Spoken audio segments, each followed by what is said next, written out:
하나님의 말씀은 열왕기상 21장 보겠습니다. 열왕기상 21장 1절과 2절 두 절 말씀만 보겠습니다. 열왕기상 21장 1절과 2절 말씀입니다.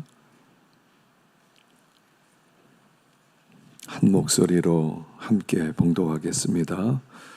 그 후에 이 일이 있으니라. 이스라엘 사람 나봇에게 이스라엘의 포도원이 있어 사마리아의 왕 아합의 왕궁에 가깝더니 아합이 나봇에게 말하여 이르되 내 포도원이 내 왕궁 곁에 가까이 있으니 내게 주어 채소밭을 삼게 하라. 내가 그 대신에 그보다 더 아름다운 포도원을 내게 줄 것이요 만일 내가 좋게 여기면 그 값을 돈으로 내게 주리라. 아멘. 어떻게 한 주일 동안 잘 지내셨습니까? 오늘 기도하러 나온 여러분들에게 하나님의 은혜가 넘치고 다시 10년 가운데 큰 평안이 넘치기를 축원합니다. 아합이라고 하는 왕은 북이스라엘의 가장 사악한 왕이었지요. 참 악한 왕이었습니다. 그런데 그 악한 왕이 통치하던 그 시대에 나봇이라는 사람이 있었습니다.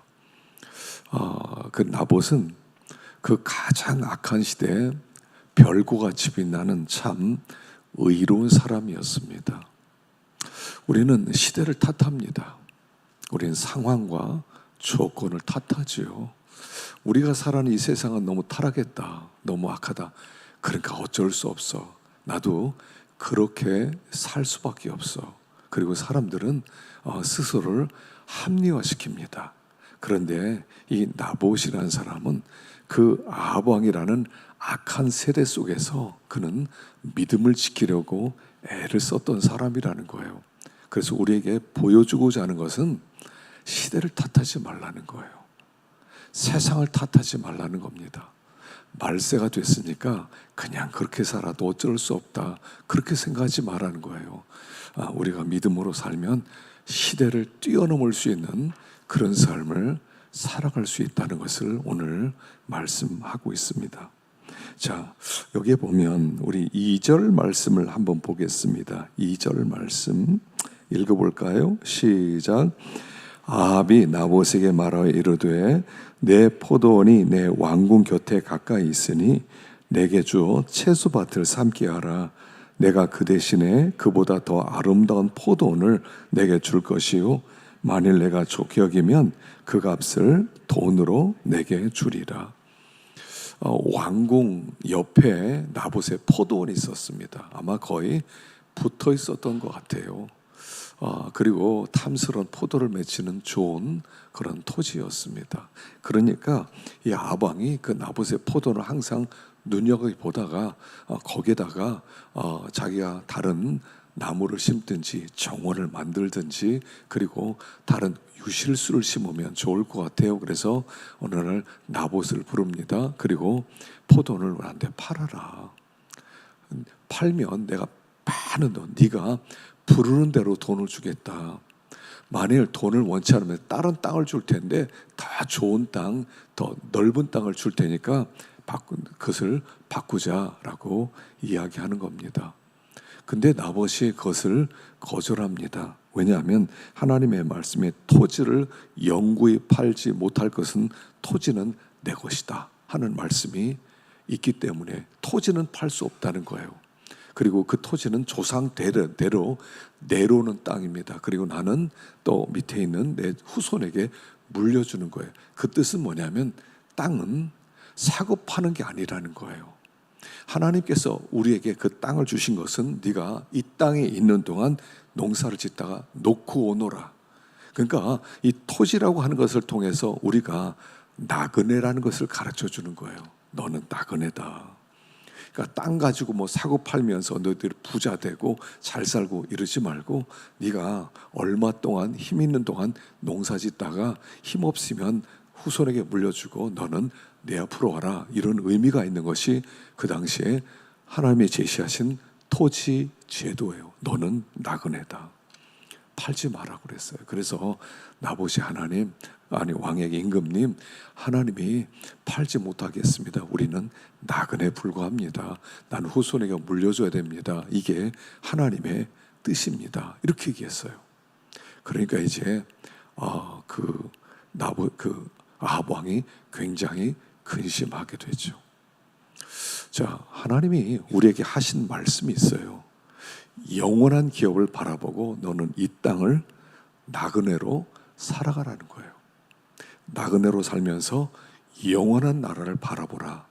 그래서 그 땅을 지키는 것이 영원한 기업의 보증이 된단 말입니다. 그래서 팔 수가 없는 거예요. 근데 아방이 팔지 못한다는 얘기를 듣고 그 말이 맞거든요. 이스라엘 사람들은 다 아는 그런 법이거든요. 그러니까 어쩔 수 없이 혼자 근심하게 되었다 하는 겁니다.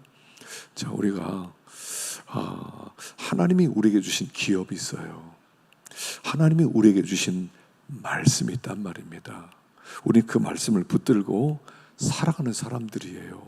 그래서 그 말씀을 순종하고 하늘의 기업을 바라보고 하나님의 말씀을 붙들고 사는 사람들이라는 거예요. 그런데 이 세상은 끊임없이 우리를 유혹한다는 거예요. 야, 팔어. 팔면 어때? 더 많은 돈이 있는데 그 땅값의 10배를 줄게. 아니, 원하면 땅값의 100배도 줄 수 있어. 넘겨라. 유혹이 있다는 거예요. 하나님이 우리에게 주신 하늘의 기업이 있는데 자꾸 넘기라는 겁니다. 뭐 말씀이 그렇게 중요하냐?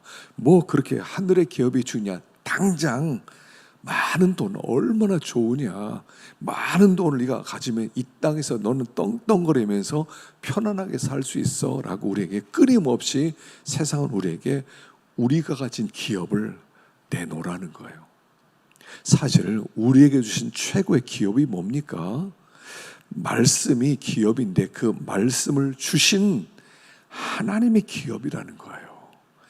우리가 말씀을 붙들고 믿음으로 살아가고 순종한다 그런 것은 뭐냐면 우리에게 최고의 기업은 하나님이기 때문에 하나님의 말씀을 내가 귀하게 여기고 말씀을 지켜야 된다라고 하는 뜻이에요. 그래서 우리가 말씀을 붙든다는 것은 뭐냐면 하나님을 붙들었다는 뜻이에요. 계속 세상의 시험은 뭐냐면 야, 말씀 꼭 그렇게 지켜야 돼. 말씀 내려놔. 말씀 내려놓더라도 너 얼마든지 있지. 이 땅에서 잘 살 수 있어. 그거 하나만 양보하면 나봇 너는 지금 아주 천재 이루의 기회야. 한 번만 네가 한 번만 양보하면 한 번만 눈 감으면 그냥 그 말씀은 잠깐 내려놓으면 너는 어마어마한 부자가 될 수 있어. 너는 백만장자가 될 수 있는 기회야 라고 우리에게 계속적으로 미혹하고 있다는 사실입니다. 우리는 그런 미혹이 많은 세상에서 살아가고 있다는 겁니다. 너희들 그거 포기해. 야, 말씀 잠깐 눈 감고 있어. 정직하지 마. 진실하지 마. 잠깐 거짓말하면 돼. 잠깐 내려놓으면 돼. 나중에 네가 하나님 안 버리면 되잖아. 나중에 다른 말씀 순종하면 되잖아 하고 우리에게 계속해서 미혹을 하고 있다는 사실이에요. 사실 우리가 살아가는 세상은요, 말씀 붙들고 믿음으로 살아갑니다. 이게 어려운 세상이에요. 순종하며 살겠습니다. 이 세상이 별로 좋아하질 않아요. 야, 좋은 게 좋은 거 아니냐? 그럼 이거 팔면 너도 좋고 나도 좋고, 너는 돈 벌어서 좋고 나는 왕궁 옆에 큰 정원 하나 만들 수 있어서 좋고 얼마나 좋겠냐? 너 좋고 나 좋은데 왜 그렇게 하지 않겠냐? 하고 우리를 계속해서 미혹하고 있다는 사실이에요. 우리가 말씀을 불순종한다는 것은 뭐냐면 하나님을 포기한다는 얘기하고 똑같아요. 하늘의 기업을 내려놓는 것과 똑같아요. 보이지 않는 하늘의 기업. 우리는 하나님이 새하늘과 새 땅, 영원한 나라를 우리에게 주셨단 말입니다. 우리는 하나님 백성이에요. 하늘의 기업이 우리 거란 말입니다. 근데 세상에서는 야, 눈에 보이지도 않는 것, 올지 안 올지도 모르는 것, 뭐 그런 것 때문에 너 이렇게 고생하며 살지 말고 네가 이제 이번에 팔면 너 농사도 안 짓고 편안하게 살 수 있어. 농사 지는 게 얼마나 어렵습니까? 그러니까 너 이번 기회에 돈 많이 벌어가지고 그냥 그거 갖고 먹고 살아. 이렇게 우리를 미혹시킨다는 거. 이게 세상의 미혹이에요. 세상 끊임없이 우리에게 말씀 포기해, 순종하는 거 포기해, 믿음 포기해, 눈 감어. 너 좀 손해야. 그렇게 하면 너만 손해야. 말씀을 붙든다는 거, 하나님을 붙드는 것이고, 하나님을 붙든다고 하는 것은 영원한 나라를 붙드는 것인데, 이 세상은 야, 그게 무슨 소용이야. 당장 현찰이 생겨야지, 당장 돈이 생기면 얼마나 좋겠냐라고 우리를 미혹하고 있다 하는 것입니다. 나봇은 끝까지 팔지 못합니다. 끝까지 내가 하나님의 말씀대로 내가 하나님은 나의 기업이기 때문에 나는 순종하며 살아야 되겠습니다라고 주장하고 있는 거예요. 자, 그랬더니 어떻게 합니까? 그 이세벨이, 아합의 부인이었던 이세벨이 걱정도 하지 말라고, 임금님 그런 일 때문에 밥도 못 먹고 잠도 못 잡니까? 내가 해결하겠습니다. 그리고 나서 깡패 두 사람을 부릅니다. 10절을 보겠습니다. 10절 읽어봅시다. 시작. 불량자 두 사람을 그 앞에 마주 앉히고 그에게 대하여 증거하기를 내가 하나님과 왕을 저주하였다 하게 하고 곧 그를 끌고 나가서 돌로 쳐 죽이니라 하였더라. 아합 왕의 요구를 거절했습니다. 하나님의 말씀을 붙들었습니다. 하나님을 붙들고 영원한 기업을 붙들었습니다. 그랬더니 이세벨이 깡패 두 명을 세워서 저 사람이 하나님과 왕을 저주했다고 가짜로 이렇게 고발하게 합니다. 그래서 두 사람 이상이 고발하면 돌로 쳐 죽이게 돼 있어요. 그래서 그를 돌로 쳐 죽이게 됩니다. 자, 나봇이 없어졌습니다. 그러니까 주인이 없어진 거예요. 그러니까 그 아합 왕에게 저 나봇 죽었는데 저 땅 차지하시죠. 그래서 그 땅을 차지했다 하는 얘기입니다. 자, 하나님의 말씀을 순종한다는 것은 어떤 의미가 있냐면, 하나님의 말씀을 순종하려면 거기에는 그만한 대가를 지불해야 된다는 거예요. 하나님의 말씀을 지키는 것이 내 생명보다 귀한 일이냐는 겁니다. 이 나봇이 그 부자 될 수 있는 기회를 포기하고 그냥 하나님의 말씀 지키겠습니다. 그 지키는 것이 내 목숨을 포기하는 것보다 더 귀한 일이냐라고 묻는 거예요. 하나님의 말씀은 그냥 지켜지는 게 아니에요. 대가를 지불해야 돼요. 그만한 대가를 지불해야 돼요. 그만한 값을 희생을 해야 돼요. 그래야 말씀을 지킬 수가 있어요. 말씀을 순종하기가 왜 어렵냐면 뭘 내놓겠냐는 거예요. 너 그 말씀 지키기 위해서 무엇을 내놓겠느냐, 그걸 감당할 수 있겠느냐는 거예요. 그런데 말씀 하나 지키는 것이 내 목숨보다 과연 귀한 것이냐를 묻고 있는 거예요. 말씀 하나 순종하겠습니다. 너 죽어도 좋아? 예, 죽어도 좋습니다. 할 만큼 말씀이 나에게 중요한 것이냐 하는 거예요. 그만큼 중요합니까? 말씀 하나 순종하기 위해서 여러분 무엇을 희생할 각오가 뒤에 있어요. 항상 순종에는 희생이 따라오는 거예요. 아브라함에게 이삭 바쳐라 하는 말씀을 순종하려면 내 자식을 죽일 각오를 해야 되는 거예요. 대가를 지불해야 돼요. 그래서 순종이 어려운 거예요. 그래서 사람들이 순종하겠다 말을 해놓고 뒤에 가서 다 포기해버리는 거예요. 여러분, 목숨을 내놓는다는 거 뭡니까? 그냥 죽는다는 얘기가 아닙니다. 나봇의 명예가 포함되어 있는 거예요. 자, 나봇이 하나님과 왕을 저주했다고 거짓으로 증거해서 그는 억울하게 죽임을 당합니다. 나봇의 명예가 걸려있어요. 자존심이 걸려있어요. 아니, 이 저주했다 그래 사람들은 다 그렇게 알고 있을 거 아닙니까? 저 나봇이 말이야 하나님 저주했대. 그리고 죽었어요. 변명할 기회가 없었어요. 얼마나 억울해요. 죽음이라고 하는 것은 모든 것을 내려놓는 거예요. 내 명예, 내 자존심이 회복될 수 있는 기회, 내 미래에 벌 수 있는 모든 돈, 내가 누릴 수 있는 모든 기쁨, 모든 것을 다 내려놓는 거예요. 그냥 가지고 죽지요 뭐. 여러분, 이런 문제가 아니에요. 목숨을 내놓는다는 것은 너의 명예를 걸 수 있냐? 네가 오해를 받고 죽임을 당해도 괜찮겠느냐? 억울하게 죽는 사람들이 많이 있지 않습니까? 많이 있어요. 근데 명예가 회복될 기회가 없어요. 회복될 기회가 없어요. 하나님 말씀 하나를 순종하기 위해서 무엇을 걸 수 있느냐는 겁니다. 그만큼 말씀이 중요한 것이냐? 나에게 그 말씀을 순종하는 것이 내 목숨보다 더 귀한 일이냐? 그걸 묻고 있는 거예요. 여러분, 하나님의 말씀 하나 순종하기 위해서 무엇을 걸 수 있습니까? 목숨을 걸어야 말씀 하나를 순종할 수 있어요. 조상이 준 기업의 땅 팔지 마라 하는 하나님의 말씀 하나를 순종하기 위해서 내 모든 것을 걸었다는 거예요. 이게 나봇의 믿음이에요. 다 걸어야 돼요. 순종해.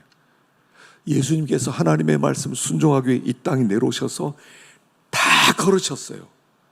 예수님이 하나님의 그 하나님과 동등됨을 비우시고 영광스러운 자를 비우시고 종의 자리까지 내려가시고 다 비웠어요. 그게 순종이에요. 순종은 나를 비우는 거예요. 순종은 다 내려놓는 거예요. 근데 그 순종함으로 말미암아 우리가 얻는 게 뭡니까? 우리가 순종함으로 얻는 게 뭐냐면 하나님의 말씀 하나가 완전히 내 것이 되는 거예요. 내 소유는 이것이니 곧 주의 법도를 지킨 것입니다. 여호와는 나의 기업이시니 나의 분기시니 여호와가 나의 분기시라는 거예요. 그래서 내가 얼마든지 말씀 하나에 하나님이 걸려 있다는 겁니다.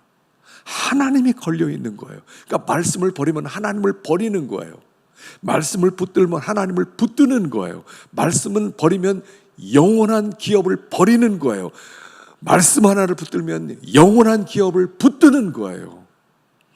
그것을 얘기하는 거예요.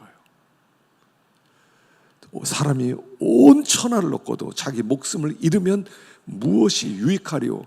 사람이 무엇을 주고 목숨과 바꾸겠느냐? 여러분, 우리 목숨이 귀하잖아요. 하나밖에 없는 목숨. 도대체 이 목숨이 얼마나 이 땅에 있는 것 중에 바꿀 수 있는 것이 무엇이냐는 거예요. 그럼 무엇 주면 내 목숨 내놓겠습니까? 무엇 주면은 그래 그거요? 그거 주시겠습니까? 그럼 내 목숨 내놓겠습니다. 할 만큼 소중한 것이 무엇이냐는 거예요, 세상에. 사람이 온 천하를 얻고도 목숨을 잃으면 무엇이 유익하리요? 그러니까 우리의 목숨은 온 천하의 어떤 것보다도 바꿀 수 없다는 거예요. 이 세상에 있는 어떤 모든 것. 여러분, 이 땅에 금이 얼만큼 있냐면요, 어떤 분이 조사를 해보니까, 과학자가 조사해보니까 가로 21m, 세로 21m, 높이 21m 그만한 정육면체들이에요. 정육면체 21m, 21m, 21m 꼭대기까지. 그게 지구에는 금 전부래요. 금 전부를 싹 모아봤자 21m짜리 정육면체밖에 안 된대요. 이 땅에는 금 전부를 줄 테니까 네 목숨 내놔. 바꿀 수 있으세요? 모든 금 다 줄게. 하여간 뭐 기계에 들어가 있는 뭐 컴퓨터에는 금 싹 모아가지고 다 넣어줄게. 다 넣어줄 테니까 자, 목숨 내놔. 바꾸실랍니까? 이 한반도에 땅만한 그런 땅을 너에게 줄게. 그 목숨 내놔. 바꾸시겠어요? 바꿀 수 없어요. 우리 목숨은 이 땅인 어떤 것으로도 바꿀 수 없는 존귀한 거예요. 근데 한 가지 진짜 중요한 하나님의 말씀 하나, 그 하나라면 내 목숨을 바꿀 수 있다는 거예요. 이 말씀 하나는 온 땅보다, 온 우주보다 더 귀하다는 거예요. 이걸 발견한 사람들이 그리스도인들이에요. 그 사람들이 예수꾼이라고요. 참신자란 뜻이에요. 그가 이런 믿음을 가진 사람을 눈 씻고 찾아볼 수 없는 그런 시대로 들어왔다는 거예요. 돈 몇 푼에 하나님 팔아버리고 돈 몇 푼에 내 목숨 갖다 버리는 그런 세상이 되었다는 거예요. 근데 나봇은 기가 막힌 사람이에요.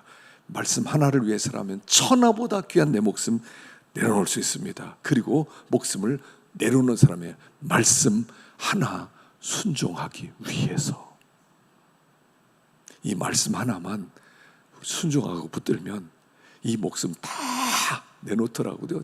다 하나님이 돌려주시게 돼 있는 거예요. 그래서 한 말씀 순종하기 위해서는 내 목숨도 귀하지 않다.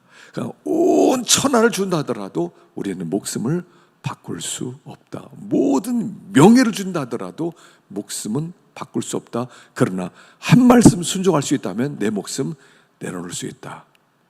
그 사람이 가치관이 바뀐 그리스도인이다 라고 얘기하는 거예요. 자, 그랬더니 이세벨이 아합왕이 나봇 죽었습니다, 땅 차지하세요. 그러니까 막 좋아가지고 이 아합왕이 차지합니다. 16절 봅시다. 16절 시작. 아합은 나봇이 죽었다함을 듣고 곧 일어나 이스라엘 사람 나봇의 포도원을 차지하러 그곳에 내려갔더라.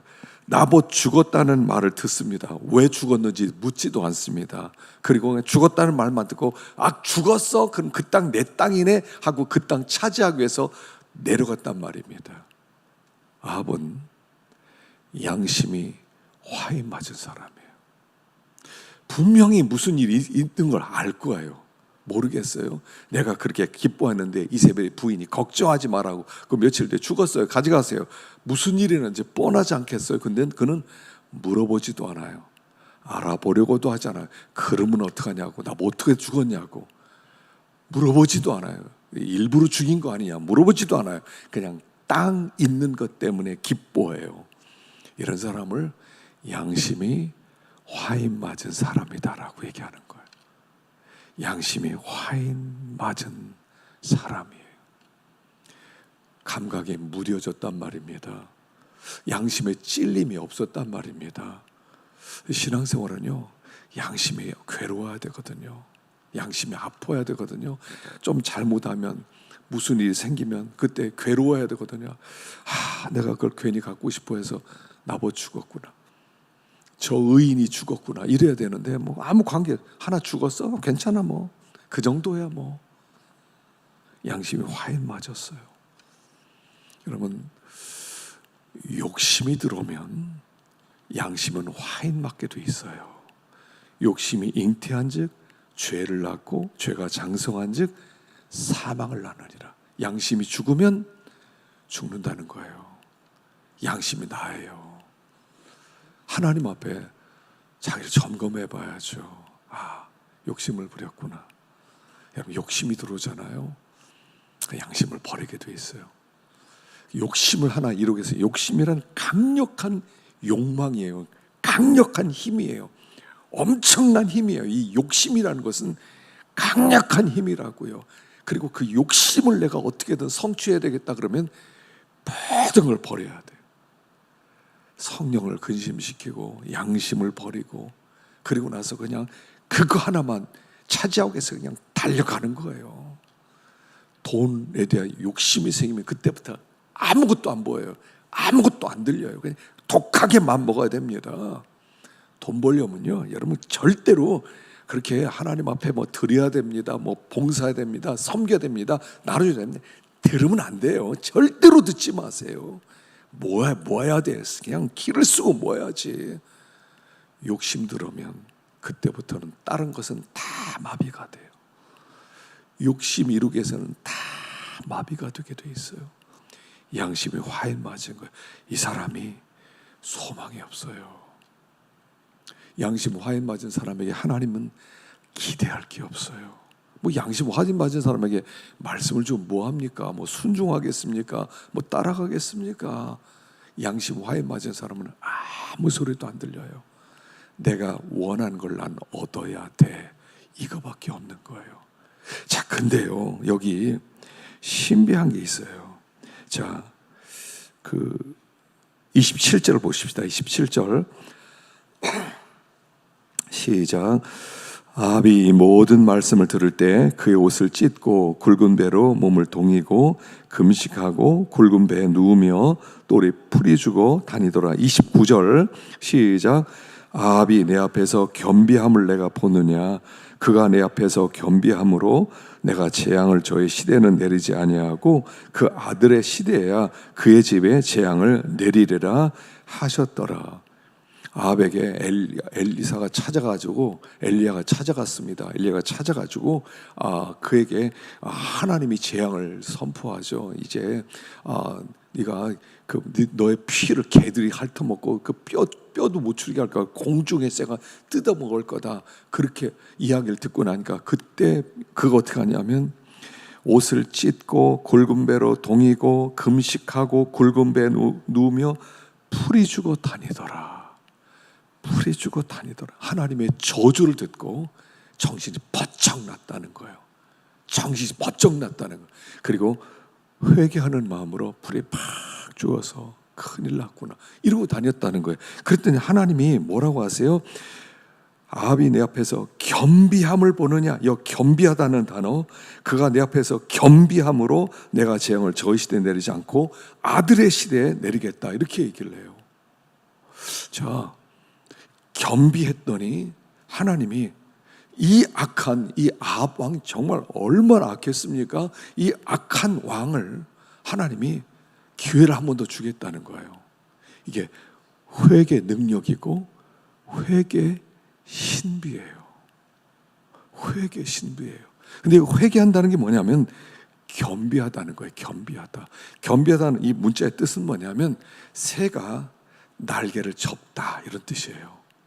새가 날개를 접다. 새가 날개를 접는다는 게 뭡니까?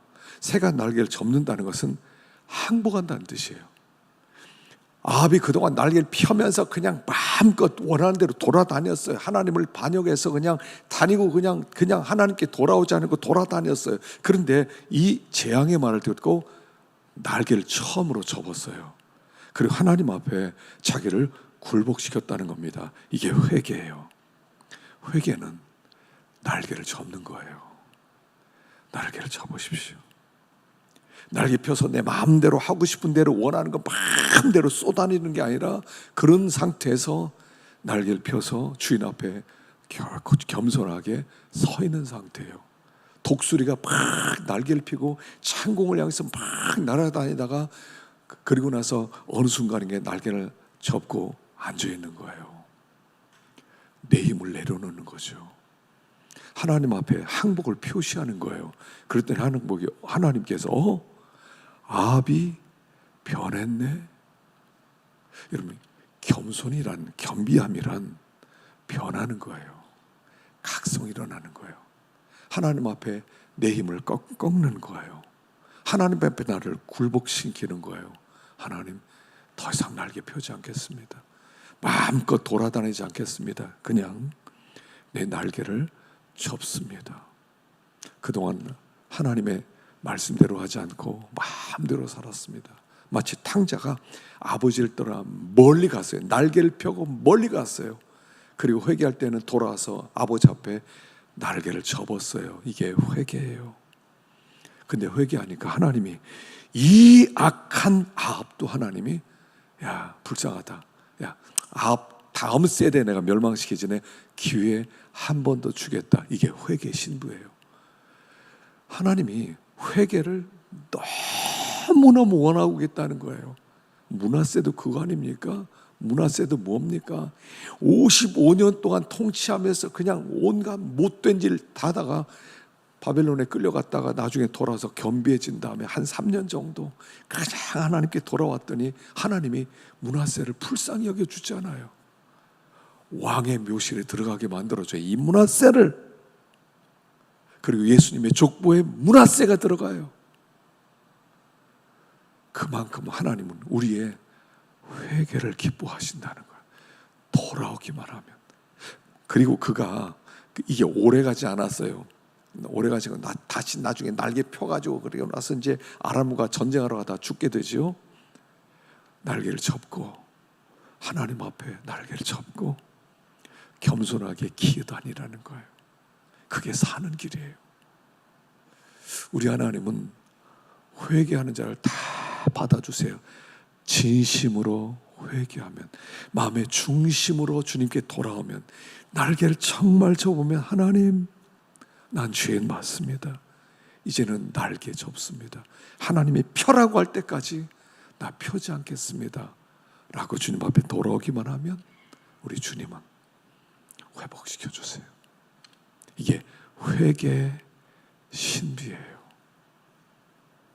우리 하나님 마음이 너무 약하세요. 회개하는 자에게 너무 약하세요. 마음이 가난하고 심령이 통회하고 내 말을 인하여 떠는 사람은 내가 권고하려니와 그랬어요. 권고해 주겠다. 일주일 동안 우리가 날개를 펴고 살았습니까? 이제 날개를 접읍시다. 주님 앞에 나서 하나님, 내가 죄인입니다. 하나님, 불쌍히 여겨주십시오 라고 고백할 때 우리 하나님께서 우리를 회복시켜 주시고 또 은혜를 베풀어 주실 줄로 믿습니다. 기도하겠습니다.